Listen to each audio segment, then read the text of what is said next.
let's just move to SeaChange. Yeah. Tell us about how that came about. It was a sort of strange thing. Deb Cox had come to me and said she wanted to do a program out of Byron Bay. She ended up doing a program called East of Everything that was sort of her original intention for SeaChange. And I wasn't all that interested, but I like Deb, and I sort of spoke to Sue Masters at the ABC, who wanted me to write a series for them. And she said she wanted a legal... and so I'd sort of agreed to help Deb with it a bit. And Sue Masters said she'd like to do a legal series. And I said, oh, that's weird because I've just got one in my back pocket, set in Byron Bay. And then I went to Deb and said, look, do you mind if she's a magistrate rather than running a pub, Laura? And she went, yes, I would hate that. I convinced her by taking Deb to a whole lot of courts and seeing really petty small cases. And what I loved about these cases was they spoke to bigger themes. They were so small, but they spoke to all the big stuff of life.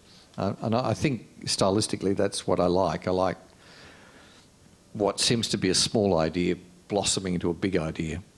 And it was at the time in Australia when Australia was obsessed with corporate greed and power and money, and thank God those times have gone. And Deb and I just wanted to represent a life that was about underachievement, about the nobility of underachievement. And it's like a little bit of a Burwood kind of theme. Yeah. I was coming back to Burwood at this point. And I wanted to do a story that, for me, my great criticism of the left is we can never represent an interesting point of view. We're narky. We say, oh, that's not right, and that should be Madam Chairperson, and we're finicky. And we never express what's good about ordinary life. And I think that's what I wanted to do with SeaChange. I wanted to actually present, in disguise, a political argument which says, lower your expectations, talk to people, enjoy your life. In the end, it became about property values in the coast. But for a while, I think it actually was what people wanted to see. And what helped the series enormously for me is Deb and I and Sue Masters, we went up around Byron Bay looking at it. And I don't know how many people have been to Byron. It's very beautiful. It's ridiculously beautiful, but it wasn't what I wanted to get across. And I was really helped, but the ABC couldn't afford to do it. And we went instead on a location survey down to Barwon Heads, and I immediately saw it, and I immediately thought, this is the kind of asbestos fibro houses we used to go to when I was a kid and used to really enjoy ourselves. And that's what I thought, this is it. This is a perfect place to set the series. It's not, you have to work to make it good. If you go to Byron, you don't have to work to make it good. You just become an iridologist and sit on the sand. But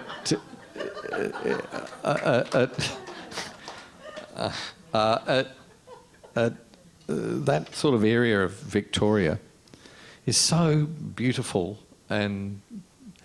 but not immediately accessible. And I think that's what made the series.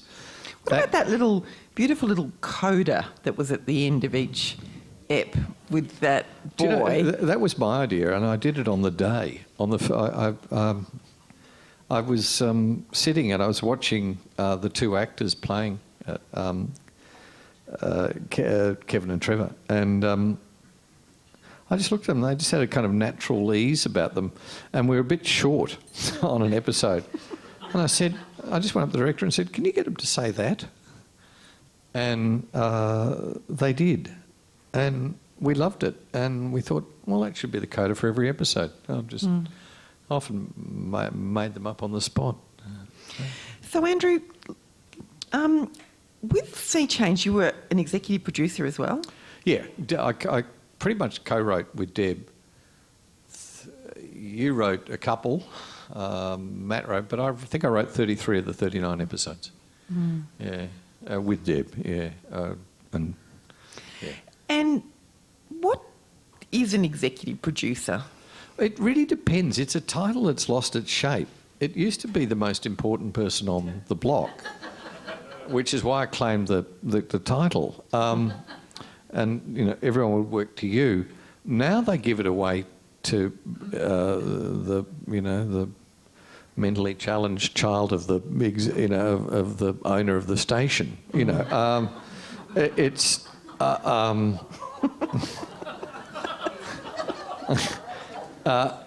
There's a phalanx. I'm doing a movie now, and I keep seeing the names of executive producers and producers who people have got never junior met. afterward. Yeah. Someone, It's kind of Andrew Knight Jr.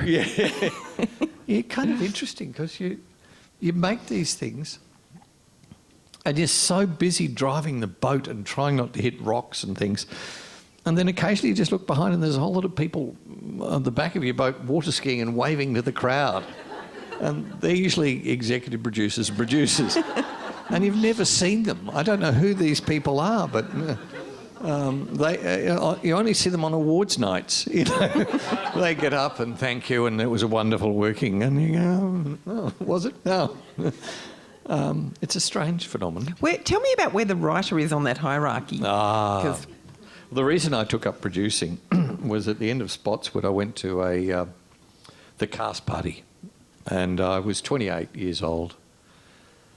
So it's just 4 or 5 years back. And I went back to this party, and there's a big nightclub, and there was this big Maori bouncer on the door, and he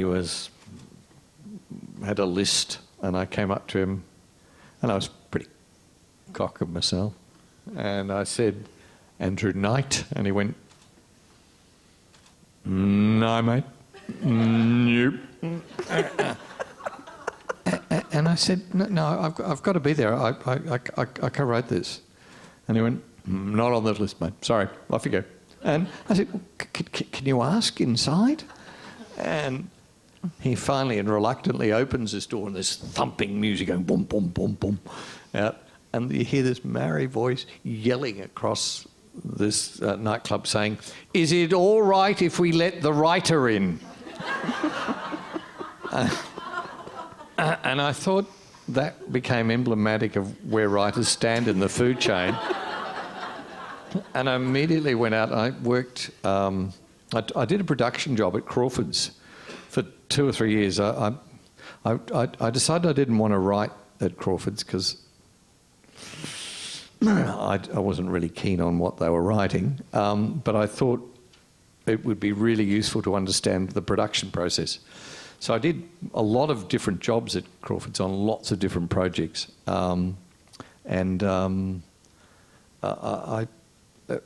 I kind of worked out how you put and did things and what schedules meant and what budgets meant, and I found it really useful when I came to write. Are you good with money? I used to be, but if you're going to work creatively, you've really got to cleave your brain away from that. Yeah. I find it such a wrestle. When I'm producing something, it's a real wrestle, and you just have to go, because you find it limits you as a writer and then it limits you as a producer. You're going, oh, I don't want to cut that. That's really important. That should happen. I've just produced a movie I wrote and or adapted, and we came in on budget, but just. It's... Yeah, they're quite different sides of your brain, very different sides of the brain. I used to actually have a reasonable left side. I have almost none now. I'm only basic motor skills now.